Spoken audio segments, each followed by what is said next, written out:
अपने लक्ष्य की प्राप्ति के लिए दृढ़ इच्छा शक्ति के साथ साथ सतत रूप से प्रयास भी बहुत ज़रूरी होता है। दृढ़ इच्छा शक्ति आपकी तभी तक बनी रहेगी जब आप सतत रूप से लगातार अपना प्रयास जारी रखेंगे अपने लक्ष्य के लिए। तो जो आपका लक्ष्य है वो आपके लिए और आसान बन जाएगा अगर आप सतत रूप से एफर्ट करते रहेंगे। आपको पता नहीं चलेगा कि आप कब उसके कितना करीब पहुंच गए। जो कॉन्सेप्ट आप सीख रहे हैं, जो नई नई चीज़ें आप सीख रहे हैं, या जो आपने अपने लिए लक्ष्य निर्धारित किया है, उसके प्रति आपका जो समर्पण भाव है, जो दृढ़ता है, वो कंटिन्यूटी की वजह से बहुत अधिक ईजी होती चली जाती है। तो इसलिए लगातार प्रयास हो, बिना ब्रेक के एक निश्चित टाइम टेबल के साथ आप काम करिए। अगर पर डे आप 3-3.5 घंटे ही पढ़ते हैं तो वो रेगुलर बेसिस पे पढ़ाई हो, उसमें कंटिन्यूटी होनी चाहिए। ऐसा ना हो कि एक दिन 6 घंटे, 7 घंटे, 8 घंटे पढ़ लिया, रात में 1 बजे, 2 बजे, 3 बजे तक पढ़ लिया, अगले दिन 2 दिन पढ़ाई ही नहीं हुई। तो यहाँ रेगुलरिटी बहुत ज़रूरी है। अगर आप एकदम रेगुलर रहेंगे तो आप ज़्यादा अच्छा कर पाएंगे। इसलिए प्रयास रखिए कि जो क्लासेस होती चल रही हैं इनका नोट्स बनाते चलिए, प्रॉपर तरीके से उसका रिवीजन करते चलिए और उसके साथ साथ अपनी बुक के साथ में प्रैक्टिस करते रहिए। आइए क्लास को आगे बढ़ाते हैं। अभी हम लोग क्वेश्चंस को डिस्कस कर रहे हैं अर्थमेटिक प्रोग्रेशंस के।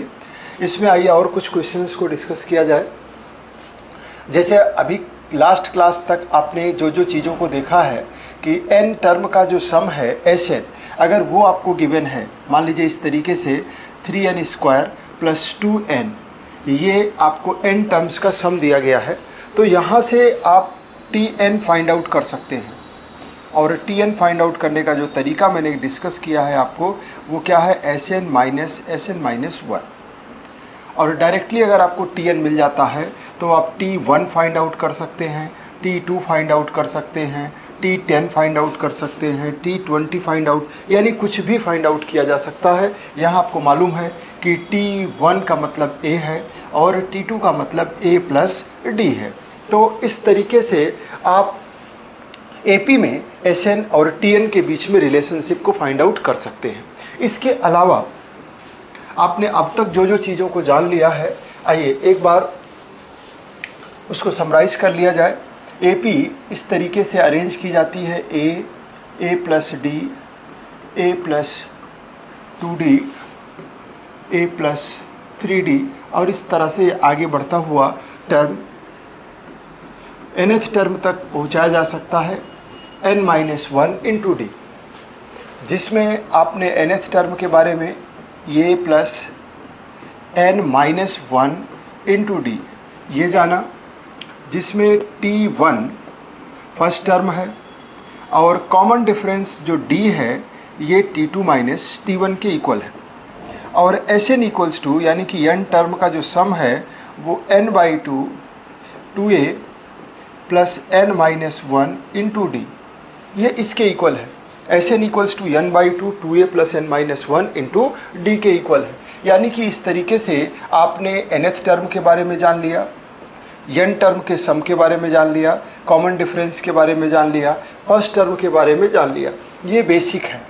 उसके अलावा आपको इसमें एक और चीज़ जाननी थी कि Tn उस केस में फाइंड आउट करने का तरीका, जब आपको Sn दिया हुआ हो तो ये होता है Tn = Sn - Sn - 1। इतनी इन्फॉर्मेशन ही आपको AP में एक टाइम पे ध्यान रखनी है और इसी पे बेस्ड सारे क्वेश्चंस आपके सॉल्व हो जाएंगे। आइए कुछ और क्वेश्चंस को देखा जाए। जैसे मान लीजिए आपको क्वेश्चन एक दिया जा रहा है कि AP के m पदों का और n टर्म है। एक AP दी गई है जिसके m टर्म का जो सम है और n टर्म का सम है वो m² / n² है। और आपसे कह रहा है कि प्रूफ करिए कि जो इसका कॉमन डिफरेंस D होगा वो फर्स्ट टर्म का 2 गुना होगा। कॉमन डिफरेंस जो D होगा वो फर्स्ट टर्म का 2 टाइम होगा और उसके साथ साथ जो इसका mth टर्म होगा और nth टर्म होगा ये 2m - 1 होगा और ये 2n - 1 होगा। ये दो चीज़ें आपको प्रूफ करनी है इस क्वेश्चन को फिर से समझ लीजिए कि एक एपी है और इस एपी में m टर्म का सम है m स्क्वायर और n टर्म का सम है n स्क्वायर। क्लियर? और प्रूफ करना है आपको कि जो कॉमन डिफरेंस है वो फर्स्ट टर्म का 2 टाइम्स है और उसके साथ साथ mth टर्म और nth टर्म इन दोनों का रेशियो 2m-1 और अपान 2n-1 है। क्लियर? देखिए किस तरीके से इसको आप आगे प्रोसीड करेंगे।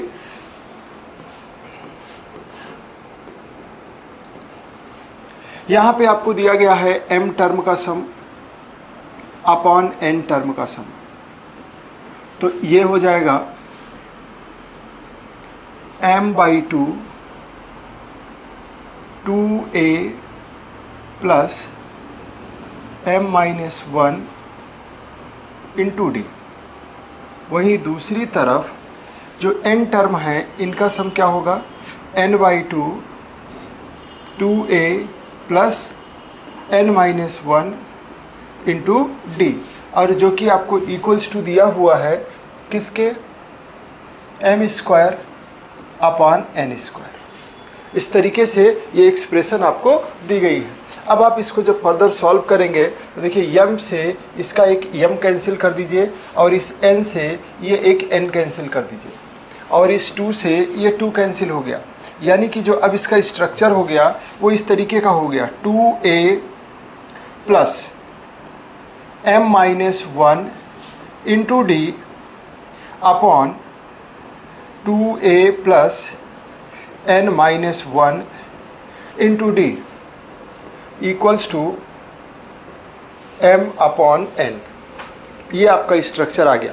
अब इसको क्रॉस मल्टीप्लाई करके सॉल्व करते हैं। जब इसको क्रॉस मल्टीप्लाई करके सॉल्व करिएगा तो देखिए 2a और इसमें n से मल्टीप्लाई हो जाएगा plus m-1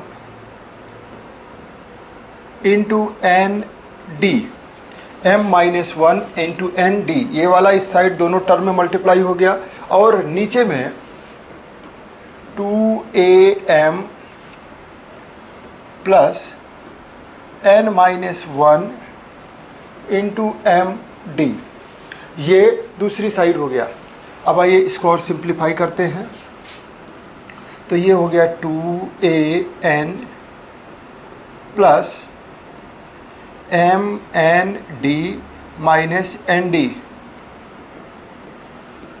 equals to 2am plus n-m-d minus m-d। Clear?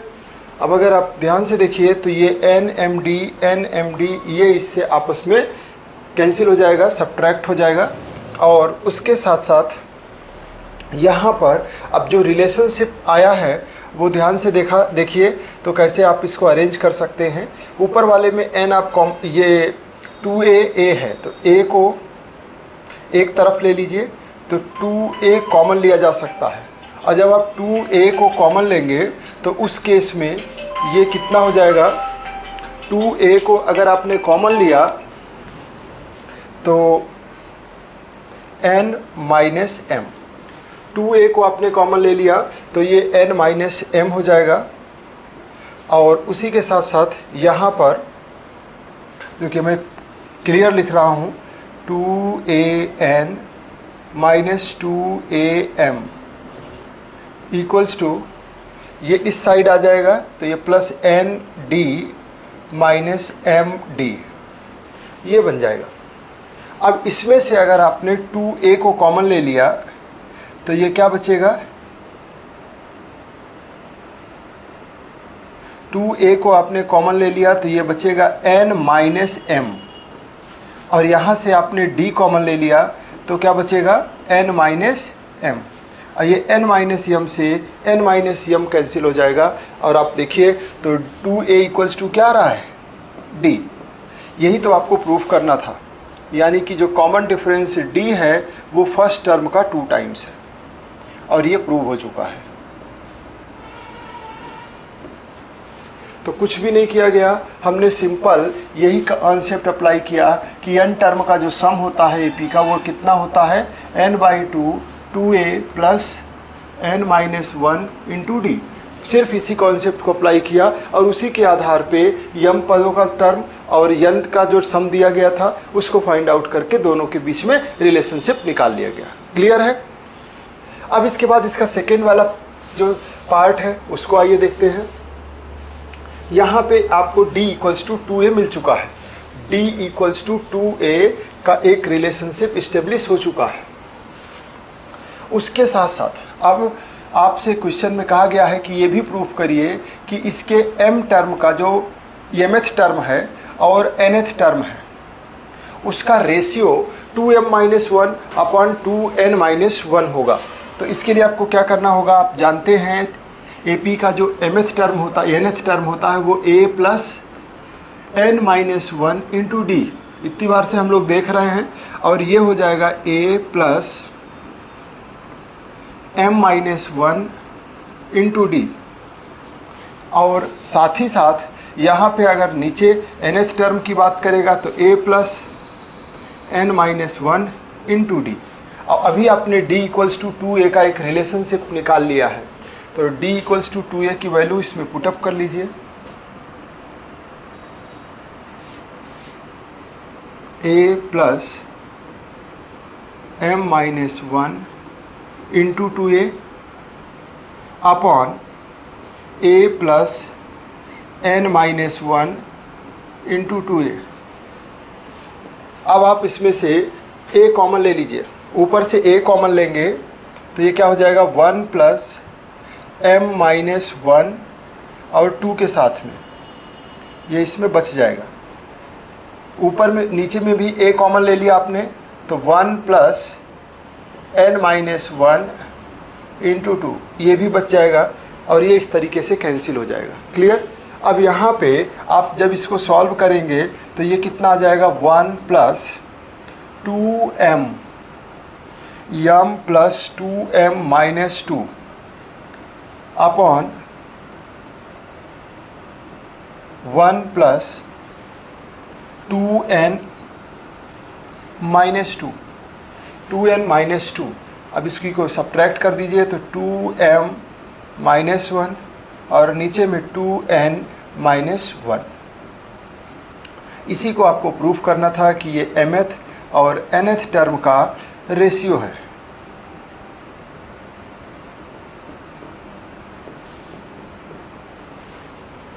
ये भी प्रूफ हो गया।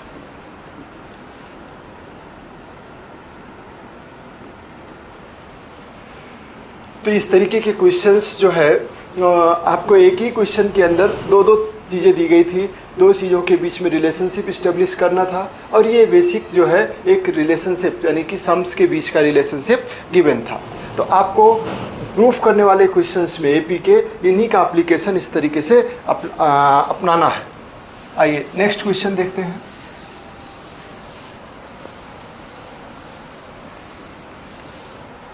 बहुत आसान है, बस चीज़ों को हम एक बार बेसिक को क्लियर कर लें, उसके बाद आपको किसी तरीके की कोई समस्या नहीं आने वाली है। मान लीजिए क्वेश्चन है जिसमें आपसे कहा जा रहा है कि एपी के 51 पदों का सम फाइंड आउट करिए।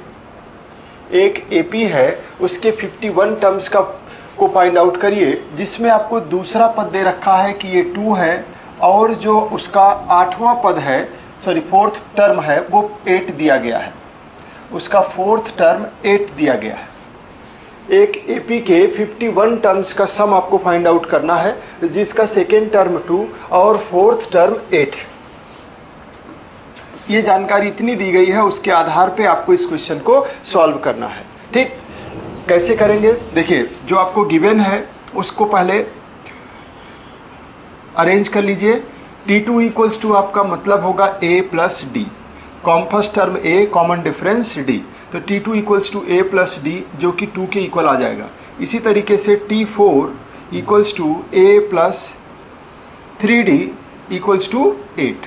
अभी आप देखिए A, D और A प्लस 3D के बीच में एक दो चरों का रैखिक समीकरण बन गया है। लीनियर इक्वेशन 2 वेरिएबल्स में है, यानी यहाँ से आप फर्स्ट और सेकेंड इक्वेशन लेकर के ए और डी की वैल्यू को फाइंड आउट कर लीजिए। क्लियर? तो ए और डी की वैल्यू फाइंड आउट करने के लिए आपको क्या करना पड़ेगा, मान लीजिए कि इसको हम सब्ट्रैक्ट करते हैं।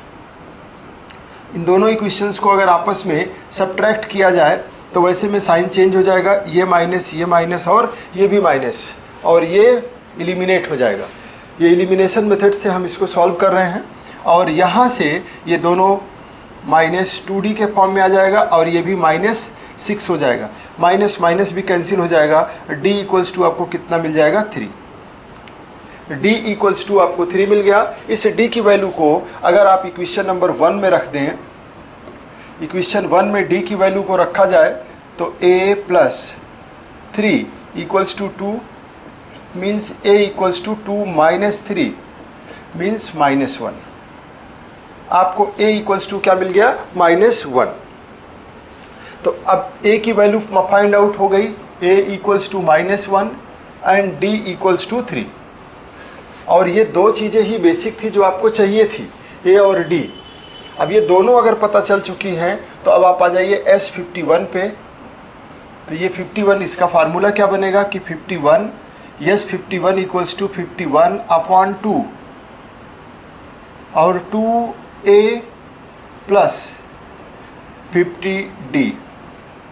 क्या कहाँ से बनाया मैंने, ये Sn equals to n/2 2a + n-1 into D.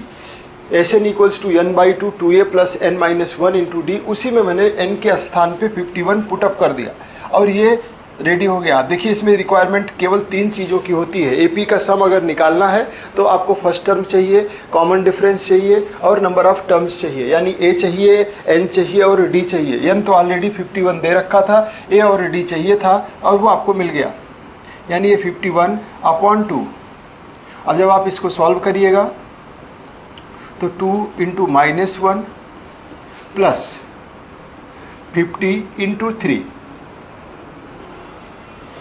और फिर आप इसको जैसे ही अरेंज करेंगे तो 51/2 ये हो जाएगा -2 + 150।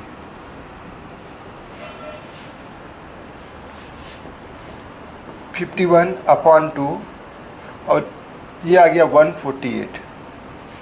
2 से इसको मल्टीप्लाई कर दीजिए तो 74। 51 और 74 मल्टीप्लाई करना है। 74 × 50 + 1, और जब आप इसको मल्टीप्लाई कर लेंगे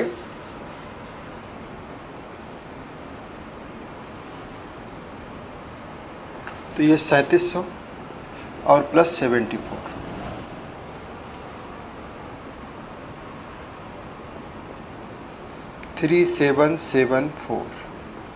ये आपका आंसर आ जाएगा, जो कि एपी के 51 टर्म्स का सम है। एपी के 51 टर्म्स का सम है और इस तरीके से आप इसे फाइंड आउट कर सकते हैं। इसी तरीके से एक और क्वेश्चन देखिए।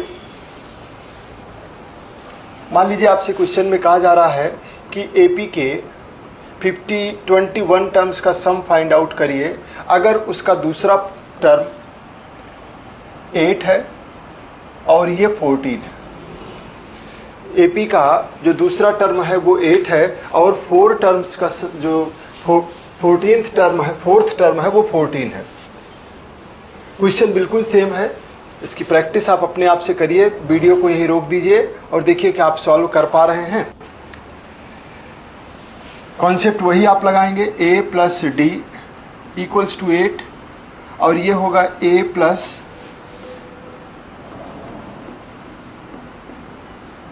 3d = 14। ये 2 टर्म्स हैं और इनको आपको फाइंड आउट करना है। अब आप एलिमिनेशन मेथड से a को रिमूव कर दीजिए तो ये क्या हो जाएगा, माइनस, ये माइनस और ये माइनस, और ये यहाँ से एलिमिनेट हो गया। ये -2d = -6, ये इससे कैंसिल हुआ तो d = 3 आ जाएगा। d की वैल्यू आपको यहाँ से 3 मिल गई। d की वैल्यू को आप पुटअप कर दीजिए फर्स्ट वाले इक्वेशन में from equation 1 a plus 3 equals to 8 means a equals to 5। आपको a की वैल्यू 5 मिल गई, d की वैल्यू 3 मिल गई। a की वैल्यू हो गई 5 and common difference d equals to हो गया होगा 3। अब इसके बाद आपको फाइंड आउट करना है S21। S21 जब आपको निकालना है तो आप S21 के लिए क्या करेंगे, 21 अपॉन 2a प्लस 20d, और ये वैल्यूज को a और d की आप इसमें पुटअप कर दीजिए, आपको आंसर मिल जाएगा। 2 इंटू a की वैल्यू आपकी हो जाएगी 5 प्लस 20 इंटू d की वैल्यू 3,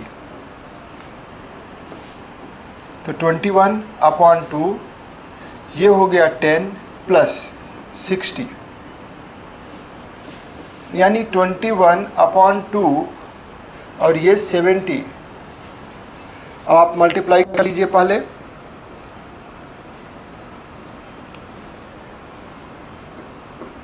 और उसके बाद 2 से डिवाइड कर दीजिए, तो ये 735 आपके 21 टर्म्स का सम आ गया। यही आपका आंसर हो जाएगा। तो यानी कि इस तरीके के जो क्वेश्चंस हैं उसमें n टर्म्स का आपको सम दिया हुआ है, और उन n टर्म्स के सम में से आपको ये फाइंड आउट करना है, n टर्म्स का सम है और उसमें से फाइंड आउट करना है कि 21th टर्म फाइंड आउट करना है, और tn दो आपको दिए हुए हैं। तो ये चैप्टर बेसिकली यहाँ पर आपको linear equation in 2 variable solve करना आना चाहिए, और उसके आधार पे फिर आप आगे इन क्वेश्चंस को ऐसे प्रोसीड करेंगे। आइए नेक्स्ट क्वेश्चन देखते हैं।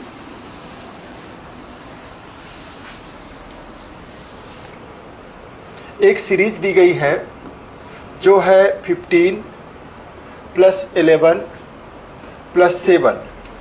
आपसे पूछ रहा है कि इसके कितने टर्म्स का सम 35 होगा, इसके कितने टर्म्स का सम वो 35 होगा, और एपी है 15, 11, 7 सो ऑन। क्लियर। जब आप इसको सॉल्व करिएगा तो देखिए आपको n की वैल्यू फाइंड आउट करनी है। आपको निकालना क्या है, n equals to find out करना है। a आपको गिवन है, a की वैल्यू 15 दे रखी है। d आप तुरंत फाइंड आउट कर सकते हैं, t2 माइनस t1, और सेकेंड टर्म आपके पास 11 है, ये 11 माइनस 15, और 11 माइनस 15 करेंगे तो ये मिल जाएगा -4, और उसके बाद आपको Sn दे रखा है, Sn इक्वल्स टू 35 गिवन है। अब आपको पता है कि AP के n टर्म्स का सम निकालने के लिए आपको फर्स्ट टर्म चाहिए, कॉमन डिफरेंस चाहिए, और नंबर ऑफ टर्म्स चाहिए। तो यहाँ पे Sn दे रखा है, कॉमन डिफरेंस आपको पता ही है, दिया है, और फर्स्ट टर्म दिया है। वैल्यूज़ को रख दीजिए, Sn यानी कि equals to 35 equals to n/2 2a, a की वैल्यू है आपके पास 15 प्लस n-1 इंटू d की वैल्यू है -4, d की वैल्यू है -4। अब इसी को आप सॉल्व करेंगे, n का ये 2 इस तरफ ले आइए तो ये हो जाएगा 70। देखिए 2 बिल्कुल कॉमन है, उधर से कोई फर्क नहीं पड़ता, ये 2 को आप इस साइड में ट्रांसफ़र कर सकते हैं, इक्वल्स टू n, और ये हो जाएगा 30, इस साइड में -4n प्लस 4। ये इस तरीके से आपका एक इक्वेशन बन गया। अब इसको और थोड़ा सा सिंप्लीफाई करिए तो ये 70 equals to n into 34 minus 4n। अब ये क्वाड्रेटिक के रूप में कन्वर्ट हो रहा है, क्वाड्रेटिक इक्वेशन यानी द्विघात समीकरण। तो यानी कि ये 70 हो गया। अब इसको अंदर एंटर कराएंगे तो ये हो जाएगा 34n minus 4n square minus 4n²। इनको सबको right hand side left hand side पे ले आइए, तो इधर आके ये हो जाएगा 4n² minus 34n plus 70 equals to 0। एक बार पूरी इक्वेशन को 2 देखिए कॉमन ले सकते हैं, 2 से डिवाइड कर देते हैं, तो ये हो जाएगा 2n² minus 17n plus 35 equals to 0, यानी 2n² minus 17n plus 35 equals to 0। जब आपको इस इक्वेशन को सॉल्व करना होगा तो यहाँ पे देखिए आपके पास 35 और इंटू 2 ये दिया गया है, इसका इस नंबर का 35 इंटू 2 यानी n² का कोफिशिएंट 2 और ये कांस्टेंट टर्म दोनों का ऐसा फैक्टर करना है कि ऐड करने पर वो कितना आना चाहिए 17। तो इसको आप लिख सकते हैं 5 इंटू 7 और इंटू 2।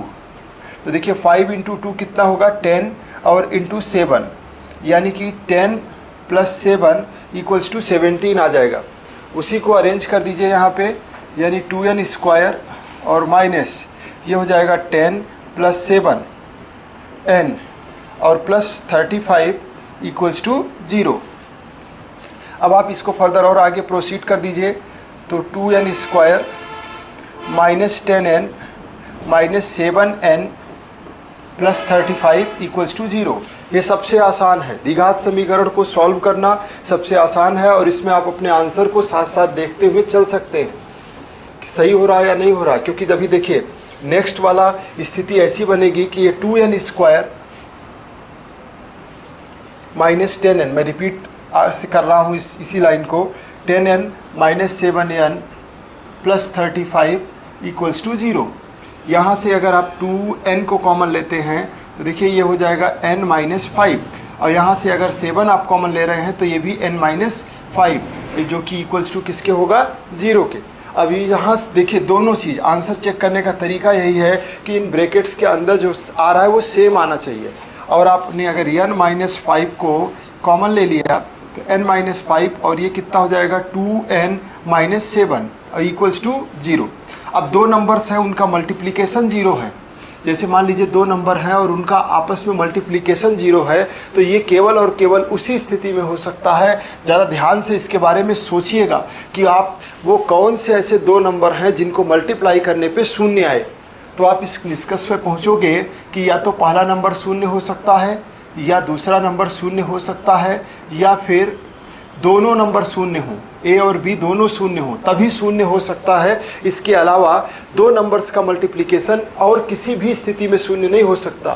तो यहाँ देखिए दो नंबर्स का मल्टीप्लिकेशन शून्य है, इसलिए हम कहेंगे कि या तो n माइनस 5 इक्वल्स टू 0 है, तो मीन्स n इक्वल्स टू 5 मिल जाएगा, या फिर 2n माइनस 7 इक्वल्स टू 0 है, तो यहाँ से n इक्वल्स टू 7/2 आएगा। लेकिन हमारे आंसर के लिए ये वाली वैल्यू चलेगी नहीं, n इक्वल्स टू 5। यहाँ पे तो हमें टर्म बताना है, कितने टर्म, जो कि इंटीजर के रूप में ही होगा। तो आप बोलोगे कि n इक्वल्स टू 5 मीन्स कितने पदों का सम जो है वो 35 है, तो आप कहोगे कि n इक्वल्स टू 5 टर्म्स होंगे जिनका सम कितना हो जाएगा 35। आंसर आपका आ गया n इक्वल्स टू 5।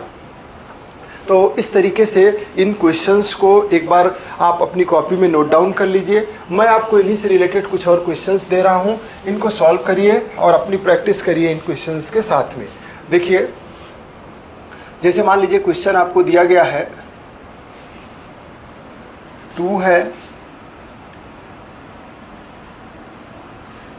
13 है, ये दो टर्म दिए गए हैं और डैश डैश डैश। आपसे आगे कहा जा रहा है कि यस 21 की वैल्यू फाइंड आउट करिए। तो देखिए आप कर पाएंगे या नहीं, अपना आंसर आप कमेंट बॉक्स में दीजिए। दूसरा क्वेश्चन, आपको n टर्म्स का सम दिया गया है 3n² प्लस 2n, और आपसे यहाँ पर T21 की टर्म नंबर 21 की डिमांड की गई है। और तीसरा क्वेश्चन जो आपको सॉल्व करना है वो है कि Tn equals to 2n plus 3 दिया गया है, और इस बार आपसे SN = पूछा गया है। इन 3 क्वेश्चंस के साथ में आप प्रैक्टिस करिए, पॉजिटिव रहिए, कॉपी को आप बिल्कुल बनाते रहिए कि कॉपी आपकी बेहतरीन होनी चाहिए। मैथमेटिक्स के अंदर प्रैक्टिस का बहुत बड़ा रोल है, इसलिए बार बार मैं कॉपी के लिए बोल रहा हूँ। जो क्वेश्चंस आपके सामने हैं उनकी प्रैक्टिस हो, और इन क्वेश्चंस को आप अपनी बुक के अंदर पाओगे कि इसी तरीके के पेपर्स में और आपकी बुक में भी क्वेश्चन दिए हुए हैं। इसके बाद आप अपने बुक के क्वेश्चंस को भी स्टार्ट करिए। जो आपको डाउट है, आप डाउट कमेंट बॉक्स में पूछ सकते हैं।